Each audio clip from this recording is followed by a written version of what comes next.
are you? Not too bad. All right. Hold on one second. I got to get something going here.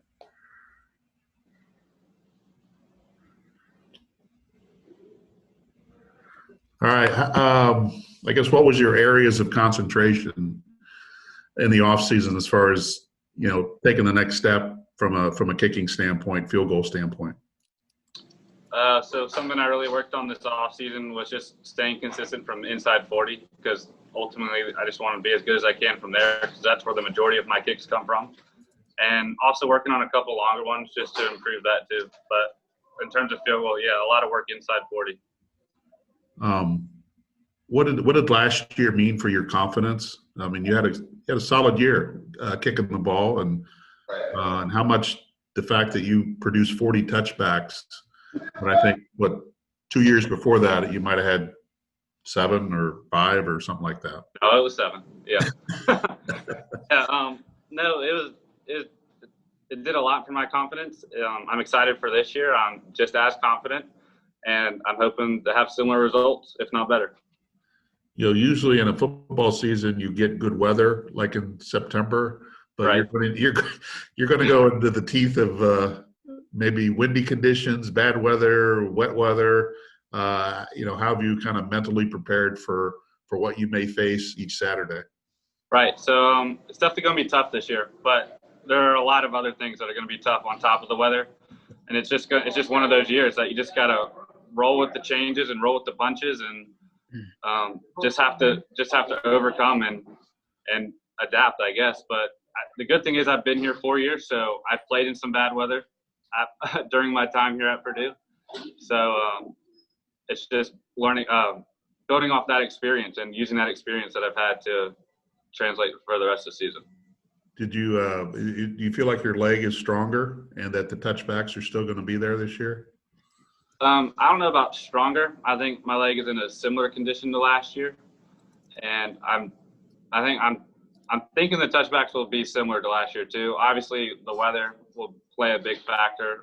It's cold and windy, and I'm not going to have 4 beautiful games where it's sunny, 85 degrees, and hardly any wind to boost my touchback stats, I guess, in the early part of the season. But I'm thinking I'm very similar to where I was last year.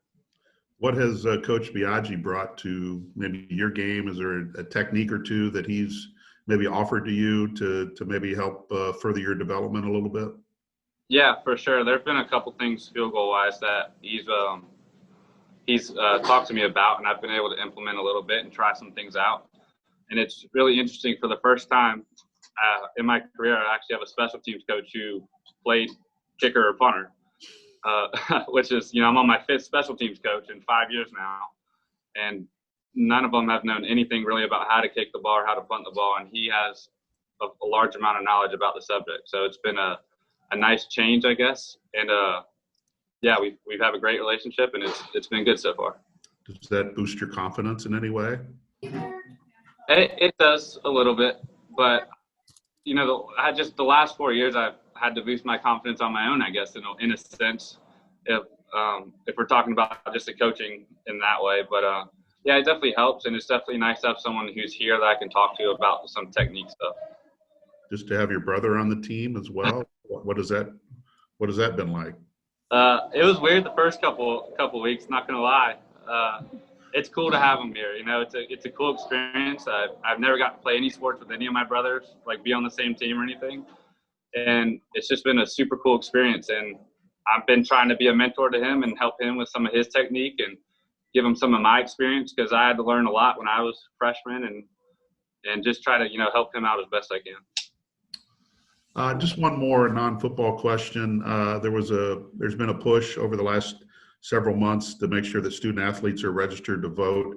How important was that to you, and how important is that for everyone in your age group and in college to really take advantage of the situation to get their voice heard? Yeah, I think it's super important. No matter who you vote for, I think it's really important that you need to go out there and have your voice heard. And I appreciate the steps that other student athletes at this school and student athletes around the country are taking to give us the opportunity to go vote, because during the fall we're super busy, and the reality is we probably normally don't have time. But the steps that seem to be people are taking for us to have the opportunity to vote are super important and really good things. And I'm appreciative of the opportunity to do that this year. All right. Thank you. Yep. Thank you. Yeah, hold on. You got more. Got more. All right, Tom, go ahead. Hey, JD, any personal goals for you this year? I'd just say similar to last year. I'm not going to give any specifics because they're personal, but just to be as consistent as I can be and just do the best I can to help this team win football games. And what's the depth behind you like? This year we actually have 4 kickers versus last year we had 2. Like we said earlier, my brother's on the team too, which is super cool, and then I'm really excited to have him here. And they're definitely young, and they definitely have a lot of room to grow, but so do I. And we're all helping each other and trying to get better. Hey, can you walk me through real quick the daily testing procedure for a football player? Like when you walk in the door, how soon are you tested? How soon do you find out results? And how's that work on a daily basis? So right when you come in before practice, every day before practice, you come to the lobby right to the right of me, and they have a whole testing station there. And you walk up and you get this rapid test, and you just stick it up your nose, do the swirls for however long they tell you to do it, and then you get it back within 30 minutes, from what I understand. What do? They track you down and tell you you're clear that day, or what? You're clear unless they come get you. Okay, so as long as you don't come get you, you know you're good for the day. Yeah, right. I got you. So they do it right there in the lobby of the Football Performance Center there, huh? Correct. Okay, I got you. Thank you. I'm good. Yep. Hannah? So quick question about the testing and then back to football. So just to clarify, they administer the test, and then before even getting the results, they just release you into practice. And if you are positive, they come pull you out? Well, we have meetings for over an hour before, Okay. after you get tested. So, I mean, and if you get here early enough, you could theoretically get your test back before meetings even start. So you're not going to be really in the general team. You'll just be in your specific position group, I guess. But you will 100% get your results back before anyone goes out there to practice. Okay, just wanted to clarify that. So back to the football stuff. How have preparations changed for this season, since it is so unique, versus any other season? Yeah, so I like to think it hasn't really changed. We've just had more time to prepare, in a sense, as a team. Personally, it's been pretty much the same, maybe just dealing with things here or there. But overall, it's just the mentality is always the same. And I've trying to have said that for years, where it's just, it doesn't really matter. I'm going to go out there, I'm going to keep my head and my toe down, and I'm going to hit the best ball I can and do everything I can to help win football games. And how did you keep your skills sharp and continue training during quarantine? So during quarantine, I personally, it was tough. It was really tough. So I just did a lot of stretching, which is always big for a specialist anyway. And then I had a little net at my home, and I put on some tennis shoes and just hit a couple of drills into the net, really. So that was really, really all I could do, being in actual quarantine and until they actually opened up some of the parks and some of the fields. But yeah, it was tough to really do anything, honestly. All right, thank you. Yep, thank you. Okay, we'll be back here with Brooks in just 1 second.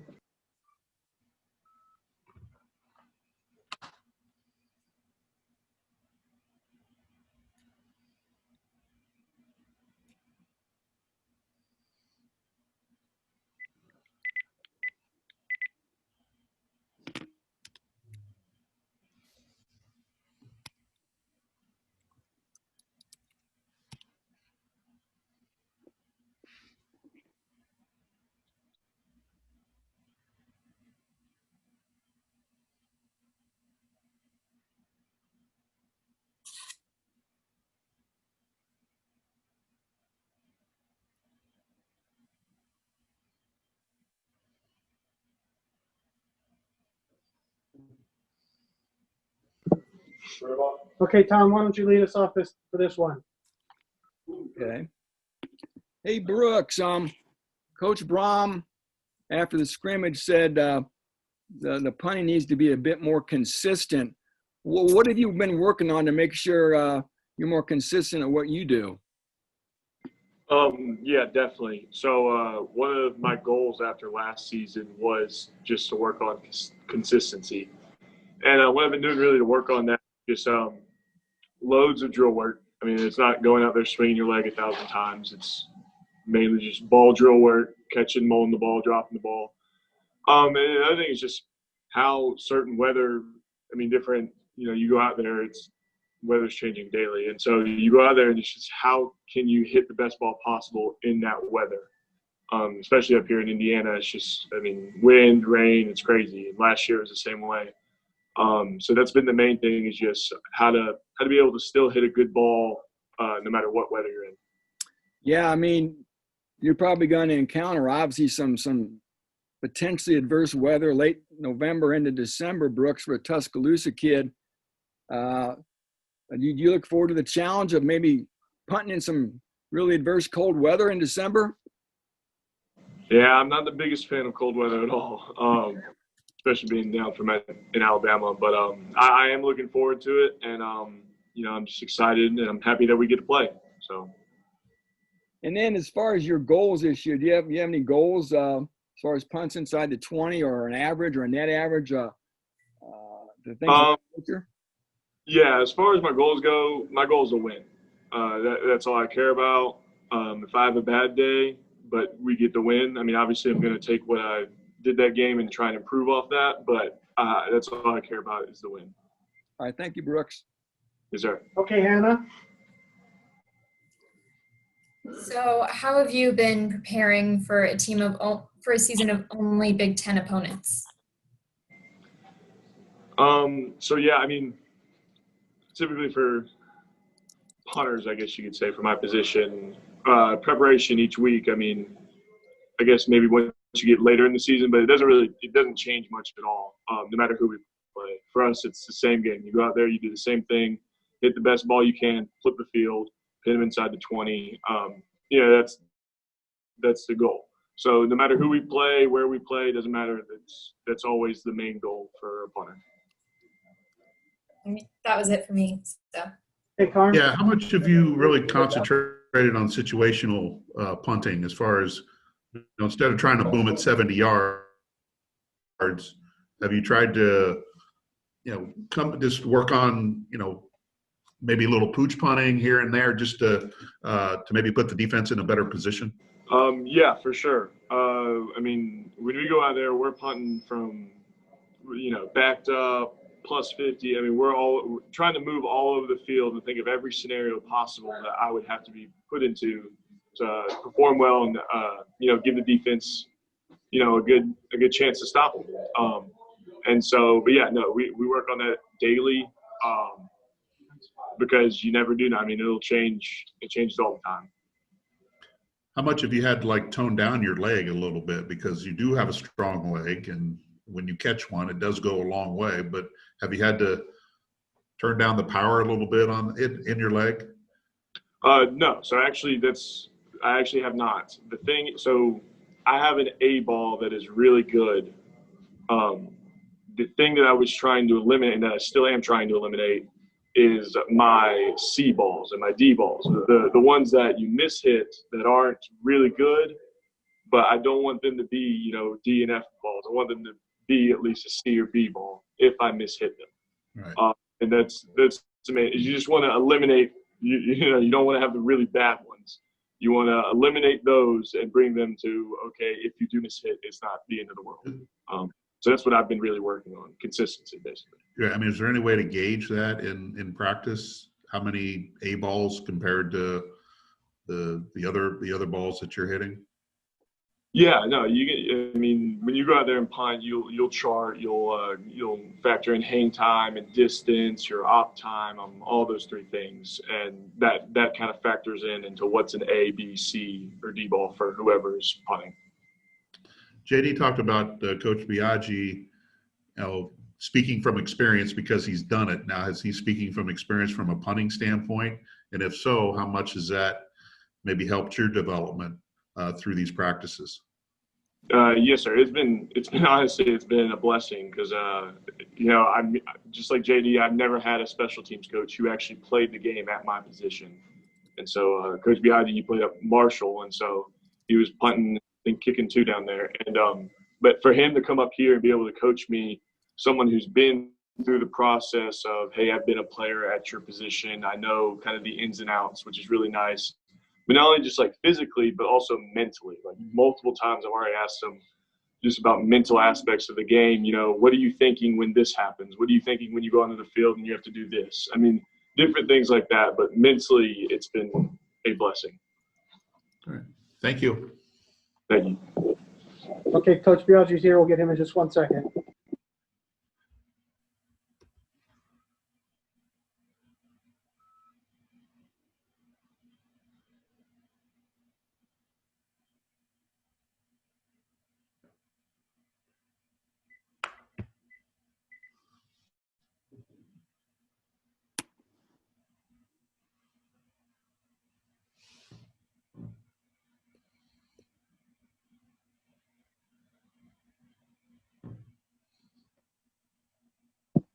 Okay, Coach Biagi's here. Hannah, why don't you start us off? So, Coach, how do you plan on taking your experience in North Texas and applying it to the team here at Purdue? I think every university and situation every year is different, especially in a season like this. But really, just tried to go back and see what's worked well and what hasn't worked well, and be ready for any of those situations and scenarios, so we can be able to excel and really get the guys playing fast. And I think that's something at North Texas they did a great job, and Coach Luttrell allowed them to, allowed me the time to get the players to be able to buy in, and Coach Brahms doing the same thing. So you also demonstrated that you're really good at coaching your players to do trick plays and stuff like that. Have you started teaching the Purdue players? Have I started teaching them just plays? Like trick plays and more stuff like that versus just we're always working on every scenario in the game, and we're always trying to find a competitive edge. So year one, you're always trying to make sure you get the basics down, and we were able to get some of that in spring and then in the summer walkthroughs, and as well as we were able to start camp. So it gave us a couple extra days, hopefully, to get tied down to those fundamentals so we could start to put a scheme. And why did you choose Purdue to coach at? I think more than anything, it has to do, you have to start with just Coach Brahm and his vision. And, I've had a connection kind of to him being from Kentucky and played against his younger brother, Brian, growing up. And so kind of followed their career and path. And, he has a vision for the program. And so it was exciting to have this opportunity. It's closer to home, and it's the Big Ten. Purdue University is one of the top institutions in the world. And so you factor in great student athletes and then a chance to get to compete on the national level. It was really a no-brainer. All right, thank you. Yes, ma'am. Thank you. Okay, Tom Beanhart. Hey, Coach, what are you doing to, amp up the return game? Give us an idea of maybe some of the players that you've been auditioning to return punts and kickoffs. Well, there's a couple of O-linemen that I like, and more than anything, we've been really focusing in on one. We're trying to identify who can understand the scheme and what we can do to utilize their talents. So when I got here, it was more about not just me understanding the players, but really allowing for an opportunity so the players could learn what I'm about. And in that transition, a lot of that trust is built. And so then you start to really see about who's ready, who wants to try and attempt to do the things that we're trying to get done in the return game. We have lots of guys back there, and probably it's almost like each day we're kind of trying to weed out, because a lot of them are bought into wanting an opportunity to be a returner. Is Rondale Moore one of those guys that's going to run back punts or kickoffs? Rondale who? Oh, Moore? You know, Biagi. he's definitely been back there and in contention, and he's done a great job. So, you know, we're excited for him, as well as some of the other guys, TJ Sheffield, Gio Howard, you know, Marcellus Moore, even King DeRue and some other guys that have really taken a liking to the return game. Okay. And then as far as, you know, the JD and Brooks talked about just the comfort level they have with you being a special teams coach who actually has done what they've done before. Talk about maybe your ability to relate and connect to these kickers and punters having done the job yourself. Sure. I think an advantage that I would say that I could definitely bring or hope to bring to those guys is allowing them to feel like a regular college athlete, you know, and what I mean by that is almost every other position on the field. You know, there's always that bond of, oh, that coach played that position or really knows in and outs of that position, both physically and mentally.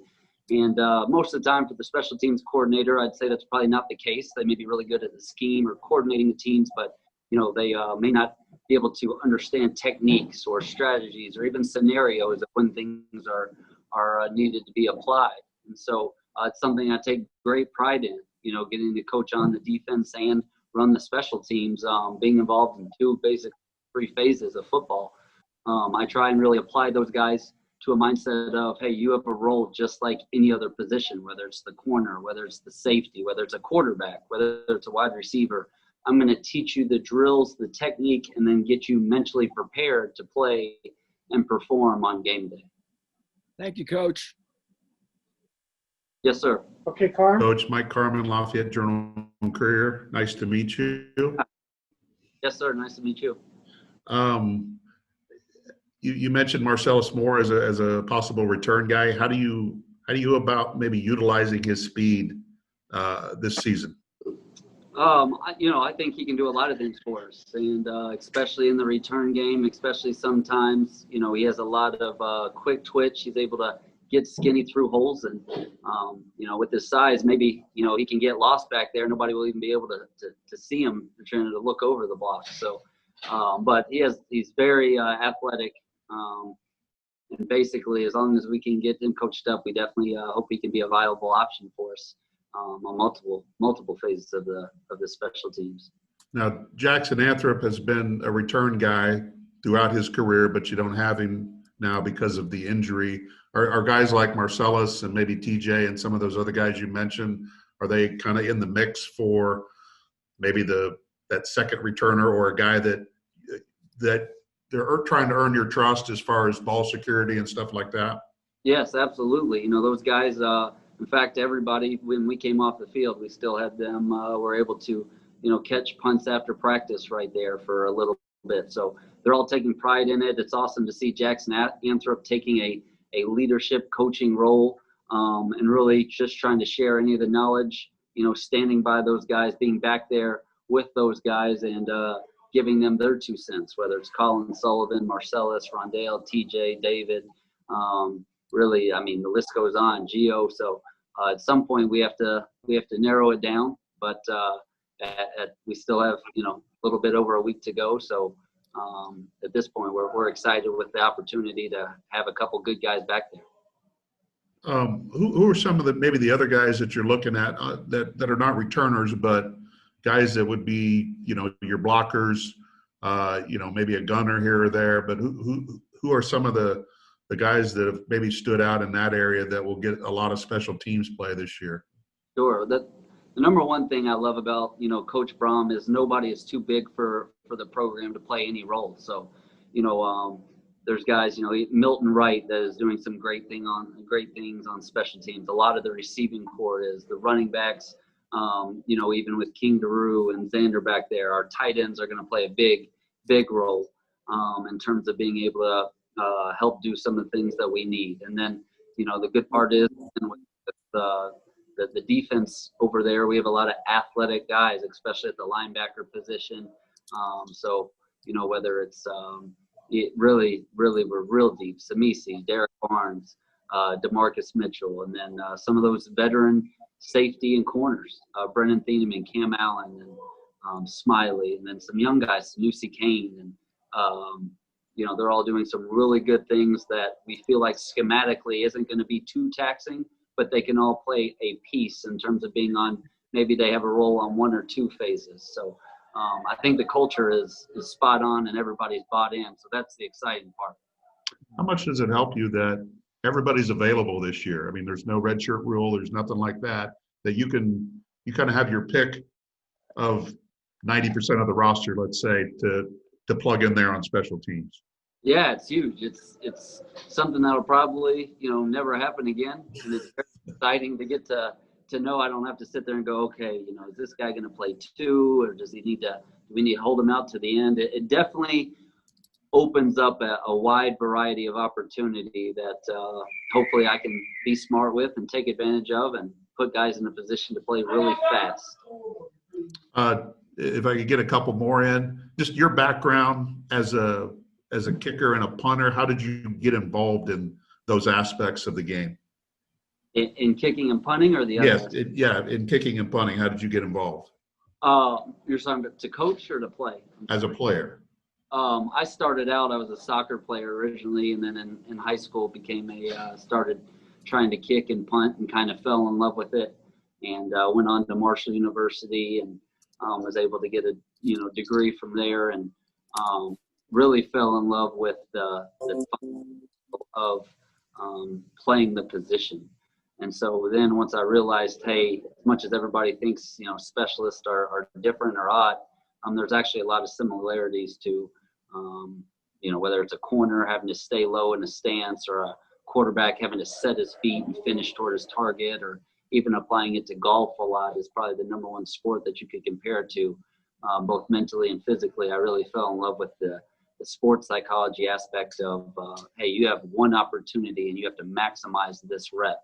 And then results go, whether it goes good or bad, because you have to turn around and maximize the next rep. And that's really what we preach, not just to the specialists, but to everybody that comes to that special teams room, is we have to maximize on this rep and live with it and turn around and go attack again. All right. Thank you. Yes, thank you. Okay, guys. I have Okay. Sorry, I thought of one more. Obviously, the weather in the Midwest is horrible in the winter, so how are you helping the players prepare to kick in such awful weather? Yeah, it's a really good question. More times than not, we're going to always try and practice, for those scenarios as much as we can. So whether it's doing wet ball drills, we'll dunk balls if need be, in Gatorade, in buckets to get them ready for the snapping and the punting. We'll definitely, we don't have to worry about bringing a fan in. It's plenty windy at practice, so we get a daily dose of having to adjust. But we really try and practice all those scenarios. And the good part is it's almost better that we're getting to work with it throughout every week than being somewhere where you find out, hey, it's going to be real windy this week at an away game, and you have to try and mentally prepare. Our guys know, they go through it every single day. So they really know the task, the condition, and then they know the standard and the expectation. So I think as long as they have that mindset when they go to practice, hopefully the results should carry over during the game. And if it doesn't, that's my fault. I got to get it corrected. But I think from a mental, we're ready to go with that. All right, thank you. Yes, ma'am. Okay, Coach Biagi, thank you very much. You're welcome. Guys, tomorrow practice is going to end early. It's probably going to end around 5 o'clock. Same Zoom channel, different Zoom time. So 5 o'clock tomorrow. Okay. Oh, 5 o'clock means 5:30 then, right? I can only get them in here when I can get them in here. I know. I'm just kidding you. All right. I'll talk to you tomorrow. Next All right. Thanks, Matt. Yep.